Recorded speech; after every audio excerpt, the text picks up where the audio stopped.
పేరిట మీ అందరికీ షలోం. ఈరోజు దేవుని వాగ్దానము. చెట్లు లేని మెట్టల మీద నేను నదులను పారజేసెదను, లోయల మధ్యను ఊటలను ఉబుకజేసెదను, అరణ్యమును నీటి మడుగుగాను, ఎండిన నేలను నీటి బుగ్గలుగాను చేసెదను. యెషయా గ్రంథము 41వ అధ్యాయము 19వ వచనం. ప్రియులారా, ఈ దినము వాక్య ధ్యానములోనికి వెళ్లే ముందు తలలు వంచి ప్రార్థన చేసుకుందాం. మహా పరిశుద్ధుడా, ప్రేమ స్వరూపివైన మా పరలోకపు పరమ తండ్రి, అయ్యా, మీ శ్రేష్టమైన ఘనమైన నామానికి స్తుతులు, స్తోత్రాలు, వందనాలు. దేవా, ఈ వీడియో చూస్తున్న ప్రతి బిడ్డను బట్టి నీకు వందనాలు.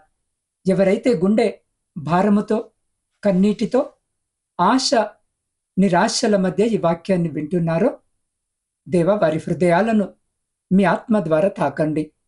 వారి జీవితపు ఎండిన పరిస్థితులలో ఈరోజే జీవజలపు నదులను పారజేయమని, మీ నామానికి మహిమ తెచ్చుకోమని యేసు క్రీస్తు నామములో అడిగి పొందుకొని ఉన్నాము తండ్రి. ఆమెన్. ప్రియ సహోదరి సహోదరులారా, ఈరోజు ఈ వాక్యము వినిచిన మీ అందరికీ మన ప్రభువును ప్రియరక్షకుడైన యేసు క్రీస్తు జీవము కలిగిన నామమున ఈ నూతన దినపు శుభములను, వందనములను తెలియజేయుచున్నాను. ప్రియులారా, జీవితం ఎప్పుడు పచ్చని పూలబాటలా ఉండదు కదా. కొన్నిసార్లు మన ప్రయాణము ఎటు వెళుతుందో, ఎక్కడ ముగుస్తుందో అర్థము కాని ఒక భయంకరమైన ఎడారిలాగా మారుతుంది.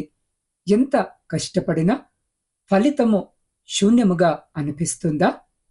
ఎంతకాలం ఈ కష్టాలు, నా జీవితము ఇంతేనా, నేను ఒంటరిగా విడవబడ్డానా, నా కన్నీరు తుడిచేవారే ఈ లోకంలో లేరా అని మీరెప్పుడైనా ఒంటరిగా మీ గదిలో కూర్చొని ఏడ్చారా? బంధువులు, స్నేహితులు చుట్టూ ఎంతమంది ఉన్నా హృదయంలో ఎవరికి చెప్పుకోలేని ఏదో తెలియని ఒంటరితనము మిమ్మల్ని బాధిస్తూ ఉందా? ఒకవైపు తీరని ఆర్థిక ఇబ్బందులు, మరోవైపు ఎన్ని మందులు వాడినా నయము కాని అనారోగ్య సమస్యలు, ఇంకోవైపు కుటుంబంలో నెమ్మది లేని పరిస్థితులు, విరిగిపోయిన బంధాలు. ఇవన్నీ చూస్తుంటే మీ జీవితము పూర్తిగా చెండిపోయిన భూమిలా, వర్షము లేక బీటలు వారిన నీళ్ళలా మారిపోయిందని మీకు అనిపిస్తుందా? ఎవరైనా వచ్చి ఒక చుక్క నీరు లాంటి ఆదరణ మాట చెబుతారా అని ఎదురు చూసి అలసిపోయారా? అయితే దయచేసి ఈ వీడియోని స్కిప్ చేయకుండా, ఎందుకంటే ఈరోజు దేవుడు సూటిగా మీతోనే, అవును, మీ హృదయంతోనే మాట్లాడుతున్నాడు. మనుషులు మీ స్థితిని చూసి ఇక మీరు బాగుపడరు అని వదిలేసి ఉండి ఉండవచ్చు, కానీ మిమ్మల్ని సృష్టించిన దేవుడు మిమ్మల్ని మర్చిపోలేదు. మీరు రహస్యముగా కార్చిన ప్రతి కన్నీటి బిందువును ఆయన తన గిన్నెలో భద్రపరుస్తున్నాడు. ఎండిపోయిన మీ జీవితాన్ని చూసి మీరు నిరాశపడుతున్నారేమో, కానీ ప్రియులారా, పరిశుద్ధ లేఖన భాగములోని యెషయా గ్రంథము 41వ అధ్యాయము 19వ వచనము ద్వారా దేవుడు మీకిస్తున్న అద్భుతమైన వాగ్దానమును వినండి. చెట్లు లేని మెట్టల మీద నేను నదులను పారజేసెదను, లోయల మధ్యను ఊటలను ఉబుక చేసెదను, అరణ్యమును నీటి మడుగుగాను, ఎండిన నేలను నీటి బుగ్గలుగాను చేసెదను. చూసారా దేవుడు మీతో ఏమంటున్నాడో? మనుషులు ఇక్కడేమీ లేదు, అంతా అయిపోయింది, ఇక్కడ ఏ మొక్క మొలవదు అనుకునే ఎండిన నేల మీదే ఆయన జీవజలపు బుగ్గలను పుట్టించగల సమర్థుడు. అవును ప్రియులారా, ఆయన మీ జీవితంలోనికి అడుగు పెడితే ఆ ఎండిన పరిస్థితులు ఎలా పచ్చగా మారుతాయో, దేవుడు మీ జీవితంలో ఎలా అద్భుతము చేయబోతున్నాడో ఈరోజు మనము చూద్దాం.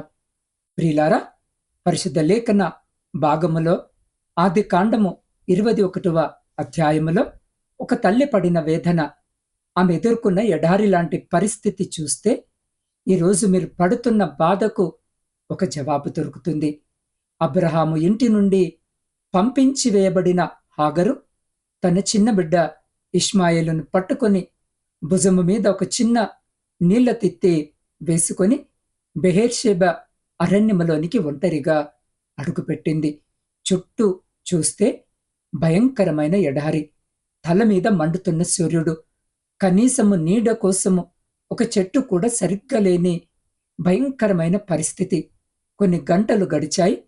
ఆమె దగ్గర ఉన్న నీళ్ల తిత్తిలోని నీళ్లు అయిపోయాయి. అంతే. ఆ తల్లికి దిక్కు తోచలేదు. ఇప్పుడు నా బిడ్డ దాహము ఎలా తీర్చాలి అని చుట్టూ వెతికింది. ఎక్కడా ఒక చుక్క నీరు లేదు. ఆ చిన్న బిడ్డ దాహముతో అల్లాడిపోతున్నాడు. పెదవులు ఎండిపోయాయి. ప్రాణము పోయే స్థితికి వచ్చాడు. ఆ తల్లి హృదయం ఎంతగా తల్లడీలిపోయి ఉంటుందో ఒక్కసారి ఊహించగలరా? నా కళ్ళ ముందే నా బిడ్డ చనిపోవడము నేను చూడలేను అనుకుంటూ ఆ బిడ్డను ఒక పొద కింద పడుకోబెట్టి కొంచెము దూరముగా వెళ్లి కూర్చొని ఎలుగెత్తి ఏడ్చింది. ఆ అరణ్యములో ఆమె ఏడుపు వినడానికి ఒక మనిషి కూడా లేడు. ఆమె కన్నీళ్లు తుడవడానికి ఎవరూ రాలేదు. బహుశా ఈరోజు ఈ వాక్యము వినిచిన్న మీ పరిస్థితి కూడా అలాగే ఉందేమో. నా జీవితము ముగిసిపోయింది, నా సమస్యలకి ఇక పరిష్కారం లేదు, నా కుటుంబము ఈ అరణ్యములోనే నాశనమైపోతుంది అని హాగరులాగా మీరు కూడా ఒంటరిగా ఏడుస్తున్నారేమో. కానీ ప్రియులారా, మనుషులు విడిచిపెట్టిన మన ఏడుపును వినే దేవుడు ఒకరున్నారు. హాగరు కార్చిన కన్నీరు ఇసుకలో కలిసిపోకముందే ఆకాశము నుండి దేవదూత హాగరును పిలిచాడు. హాగరు, నీకేమి వచ్చినది? భయపడకు, దేవుడు ఆ చిన్నవాని మొర విన్నాడు అని అన్నాడు. అంతే.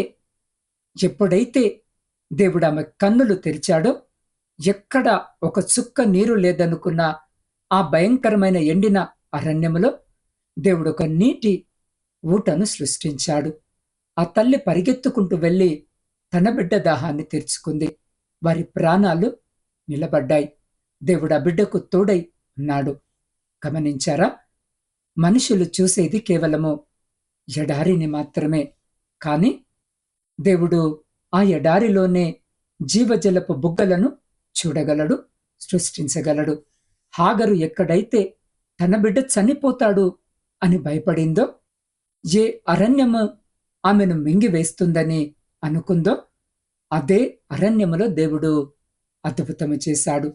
అవును ప్రియ సహోదరి సహోదరులారా, దేవుడి రోజు ఈ వాక్యము ద్వారా సుస్పష్టముగా మనకు సెలవిస్తున్నాడు. ఆయన చేయలేని కార్యమంటూ ఏది కూడా లేదని. దేనినైనా మనకు అనుకూలముగా క్షణాల్లో మార్చగలడు అని రోజు దేవుడి వాక్యము ద్వారా ఆయన యొక్క ఆశ్చర్య కార్యములను గురించి వివరిస్తున్నాడు.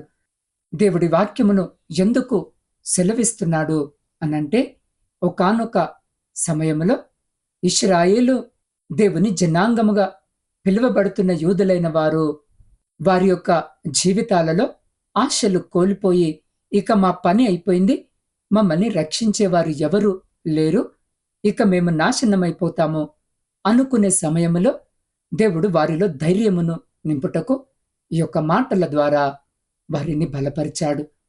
వారి కొరకు ఆయన ఉపమాన రీతిగా కొన్ని లేఖనములను సెలవిచ్చాడు.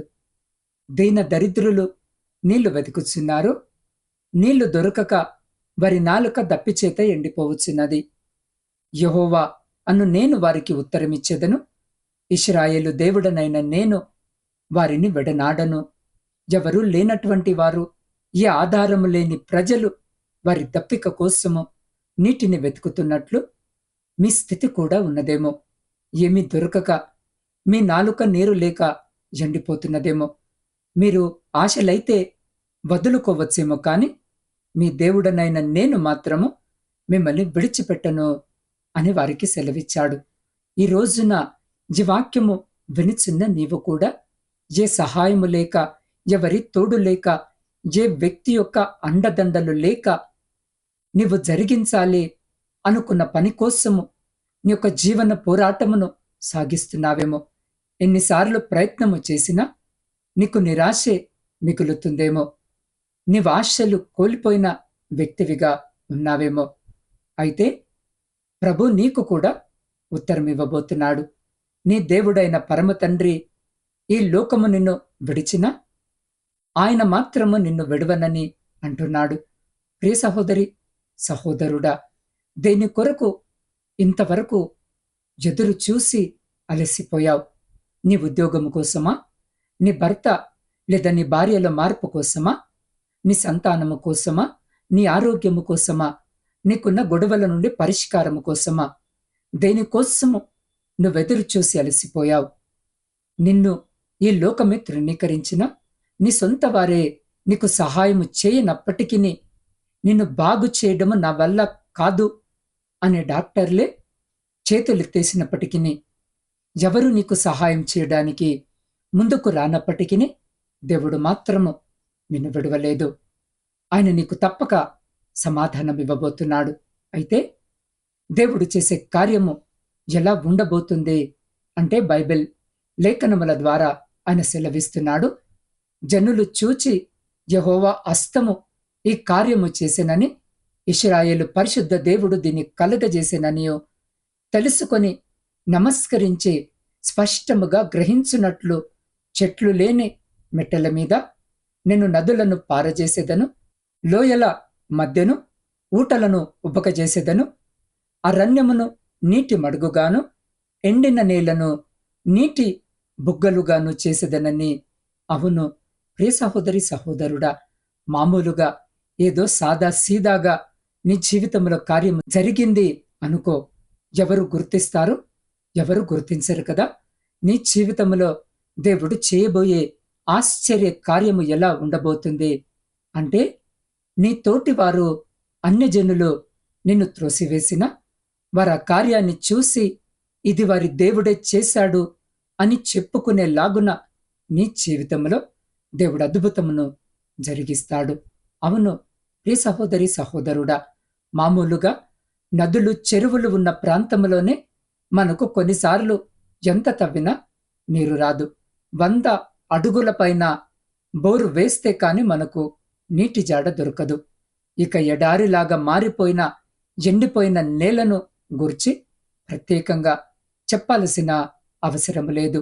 దేవుడు నీకు నీ జీవితంలో నిన్నందరూ చూసినప్పుడు, నువ్వు సాధించిన కార్యాన్ని వారు గ్రహించినప్పుడు, నీవు చేయలేవు, ఇది నీ వలన సాధ్యము కాదు అని అనుకుంటున్నటువంటి పనిని నువ్వు జరిగించినప్పుడు ఆశ్చర్యపోయేలాగున చేస్తాడు.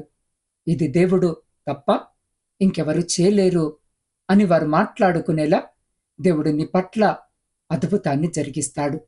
శూన్యములో భూమిని ఏ ఆధారము లేకుండా వేలాడదీసిన మన దేవుడు ఏమీ లేని స్థితిలో నుండి సమస్తమును కలుగజేసిన మన దేవుడు మన బ్రతుకులో కూడా ఆనందాన్నిస్తాడు.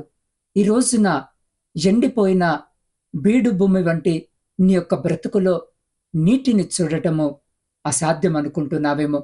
దుఃఖమే తప్ప ఆనందం అనేది తెలియనటువంటి నీలో సంతోషం అనేది కలనే అని ఆలోచన చేస్తున్నావేమో.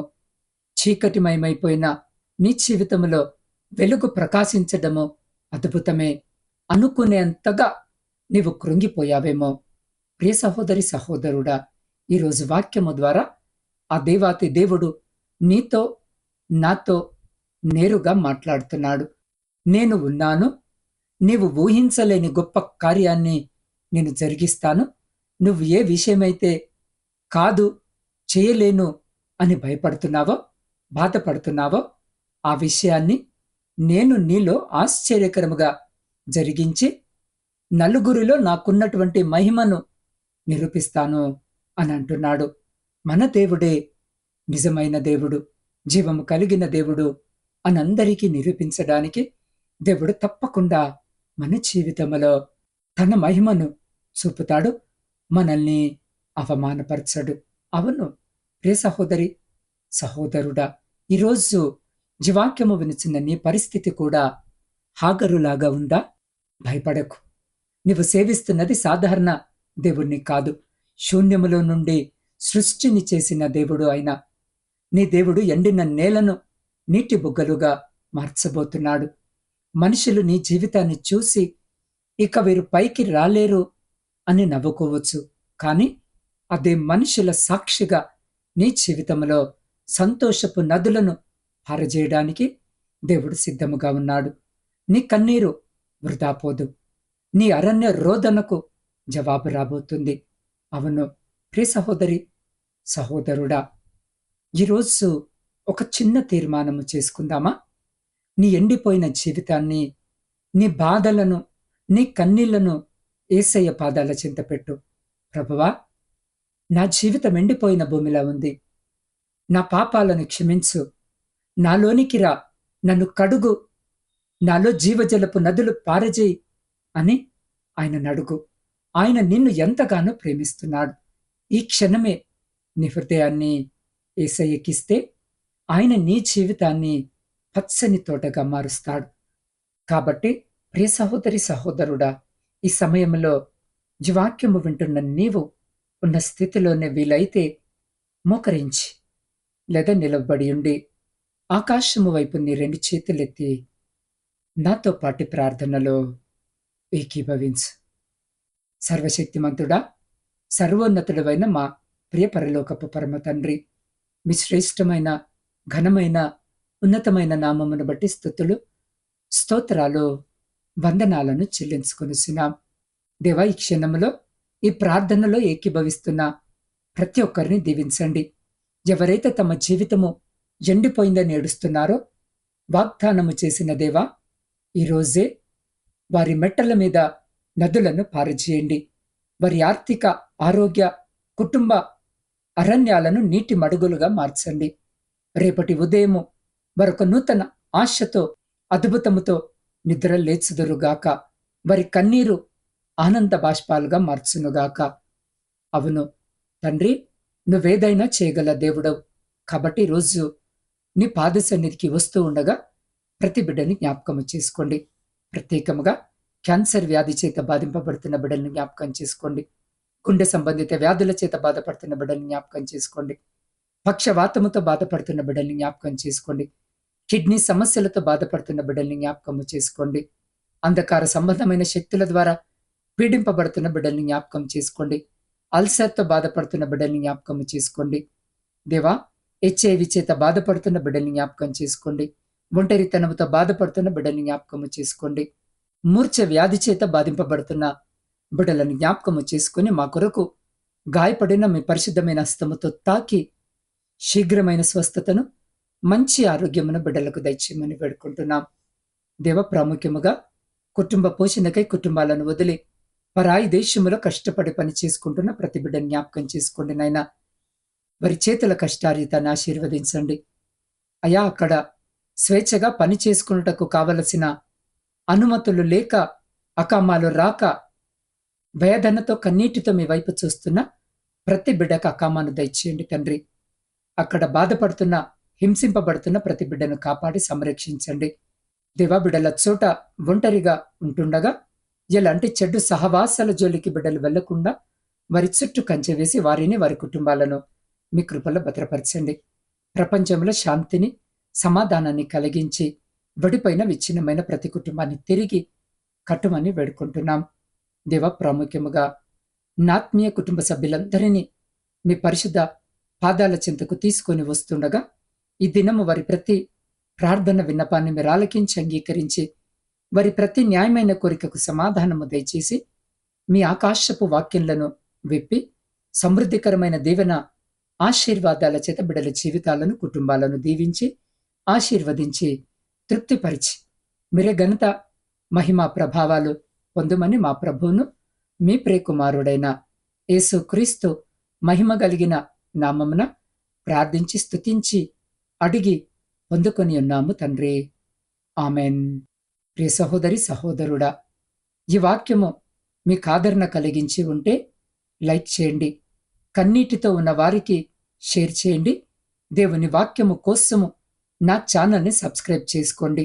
దేవుని కృప మీకు సదాకాలము తోడయుండును గాక.